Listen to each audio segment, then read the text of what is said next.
No criminal charges will be filed against a Boynton Beach police officer, but he still could lose his job. The department is trying to determine if the officer violated department policy when he followed a 13-year-old boy who was riding a dirt bike on a public street. Tonight, our Andrew Lofholm joins us live. He explains what's next in this case. Andrew?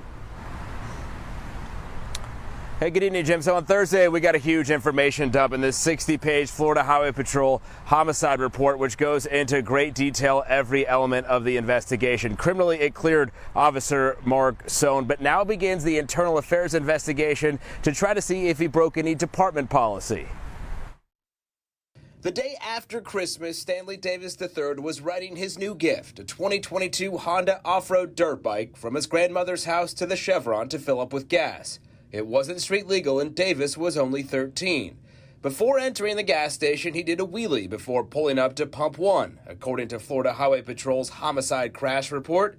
Inside the store, he gives $5 to a man that he knew previously to hand to the cashier for the gas.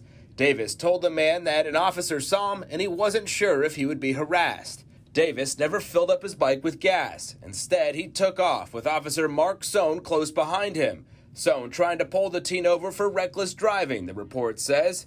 David Thomas is a retired police officer and current forensics professor at Florida Gulf Coast University. When you're got lights and siren and you're behind somebody and they refuse to stop, it is a pursuit. Davis and Sohn go out of frame and take a U-turn, coming back into frame before turning left, headed north on US 1. The speed limit there is 35 miles per hour. Davis touched 85, Sohn 80. Why was the kid speeding? He was speeding because the cop was chasing him. Off camera, a few seconds later, Davis lost control of his bike, crashing. He was pronounced dead on the scene. The Highway Patrol report said Davis broke several laws and it was his actions alone that led to his death. Sohn, the report says, did not make contact with the bike. It cleared Sohn of any criminal wrongdoing.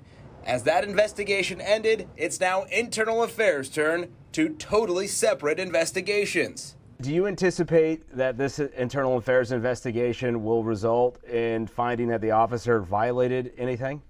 Sure, because their policy is very specific about what they can pursue for. Boynton Beach police policy says officers can only pursue someone suspected of a forcible felony, something like murder or rape.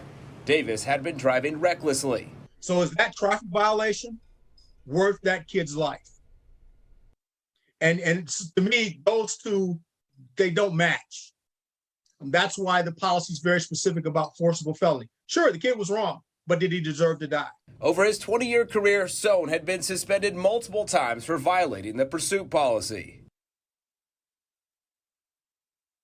Now, Officer Sohn exercised his constitutional right to not provide a statement to the Florida Highway Patrol, but he won't be afforded that same right during the internal affairs investigation. He will be required to talk.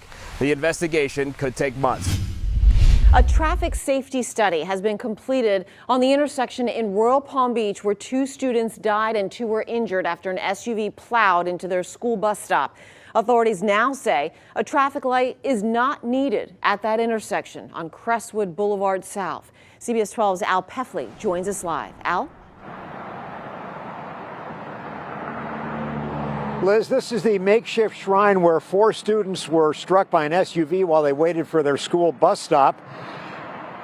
Authorities have released a traffic safety study, and people who live in this area are not pleased with the outcome, with the conclusions of that study.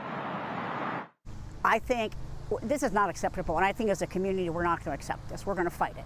Maria Young has lived in Royal Palm Beach for almost 30 years. She looks at the makeshift memorial where 4 students were hit by an SUV at their school bus stop, and 2 of them died. She's upset that authorities who did a traffic study have determined that a traffic light is not needed at the intersection. There is no question that we need a traffic light. If we don't put a light here, if we don't do something to slow this traffic, there's going to be another fatality. The traffic safety review done on March 28th by Palm Beach County Engineering and Public Works Department Traffic Division says, quote, the analysis indicates that a signal is not warranted at this intersection. The study says the volume of traffic on Crestwood Boulevard meets the minimum threshold for a traffic light, but the volume of traffic on Cypress Lake Drive falls far short of that threshold. The study also says there's no need to lower the speed limit on Crestwood Boulevard, saying, quote, the road curvature along Crestwood Boulevard is safe at the posted speed limit of 40 miles per hour. What do you think of the study conclusion that there's no need for a traffic light? It's ridiculous. It's ridiculous. Jerry Anea, a retired teacher, lives not far from the intersection where the students were hit at their school bus stop. They need to put a stoplight at this intersection. Well, it's just a matter of time before another accident. Others agree a traffic light should be installed at the intersection where the students were hit. I would think this accident would have been a wake-up call. I just think this is an obvious situation where you need a traffic light. And the traffic safety study says there were 17 crashes at this intersection from 2018 through 2021, and 3 crashes here so far this year. According to authorities, they are going to continue to monitor this situation, but residents say they are not giving up their fight. We reached out to County Commissioner Melissa McKinley, whose district includes Royal Palm Beach. Her office said in an email that she declined our request for an interview. We're continuing to follow Florida's housing crisis tonight. Palm Beach County officials telling CBS 12 News they're worried that as the rents continue to spike, there will be more and more people needing government assistance. Tonight, our Jay O'Brien joins us with what state officials, including Governor Ron DeSantis, say they're doing to fix the problem. Yeah, Liz, Jim, good evening. The governor saying that he's putting hundreds of millions of dollars toward affordable housing projects in the state. Some of that money going right here to Palm Beach County. It would be joined with federal money. The county saying it's processing on average 100 rental assistance applications every single day. And officials are worried that that number could only increase very soon. Tonight, Florida's housing crisis continuing to worsen.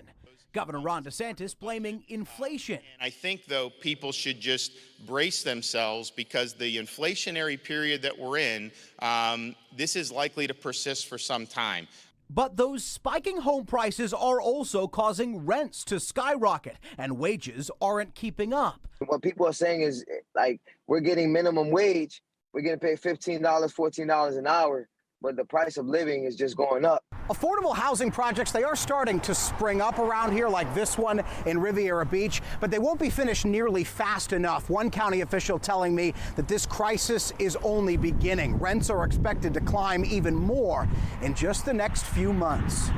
Palm Beach County saying it gave out roughly $60 million in rental assistance before prices even began to hit near record highs over the last few months. The county has about $25 million left to distribute, but is worried that money could soon evaporate if more and more people get priced out of their homes and need assistance. Governor DeSantis saying his new state budget, which is yet to be signed into law, will help because it adds pay raises for teachers and first responders while earmarking $500 million for other affordable housing programs. I think the budget that we have has done more for that than any budget in the modern history of the state. But there are concerns the state isn't doing enough. Some Democratic lawmakers pleading with the governor to declare a housing emergency. Others hope the state legislature, which is controlled by Republicans, will make housing a priority when lawmakers return to the state capitol for a special legislative session later this month.